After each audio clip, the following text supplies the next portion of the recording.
alam ko marami po tayong mga pinanghihinaan ng loob.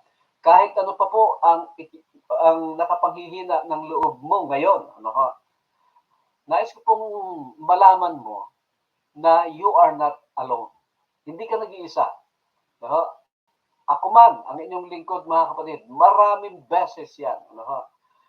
Kahit po ang pinakadakilang misyonero na si Pablo, mga kapatid, no, ay nakaranas ng lahat ng maaring nakapanghihina ng loob, mga kapatid.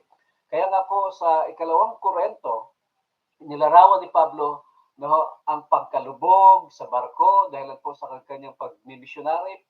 Naranasan niya ang paghampas, ang pagbugbog, ang pagbato, at marami pang iba, mga kapatid. Pero sa kabila ng lahat, hindi siya nawala ng pag-asa. Hindi po siya pinanghinaan ng loob.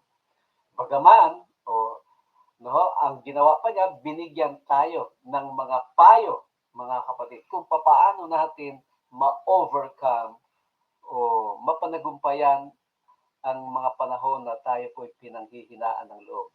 Ano-ano po ba ang mga bagay ito? What is the key to overcoming discouragement? Unang-una mga kapatid, sabi po ni Apostol San Pablo, never forget how much God loves you. You are loved. Mga kapatid, alam mo na mahal ka ng Panginoon. Pero ang tanong, do you feel it in your heart? Nadarama mo ba sa iyong puso ngayon na mahal ka ng Diyos, mga kapatid? Alam niyo po, when you stop feeling the love of God, you'll get discouraged. Ulitin ko, kapag hindi mo nararamdaman ang pagmamahal ng Panginoon, mapanghihinaan ka ng loob. Alam niyo po ang sabi ni Apostol San Pablo in 2 Corinthians 4:1, this is why we don't get discouraged, given that we receive this ministry in the same way that we receive God's mercy. Alam niyo po ang sinasabi niyan, mga kapatid? No? Hindi siya pinanghihinaan ng loob, no, sa kabila ng kanyang maharanasan, sapagkat yun po pala ay pinagkaloob na ministry ng Panginoon. Ano ibig sabihin nun? Sa pamamagitan nito ay lalo pong lumalago ang kaawaan, at biyaya ng Panginoon.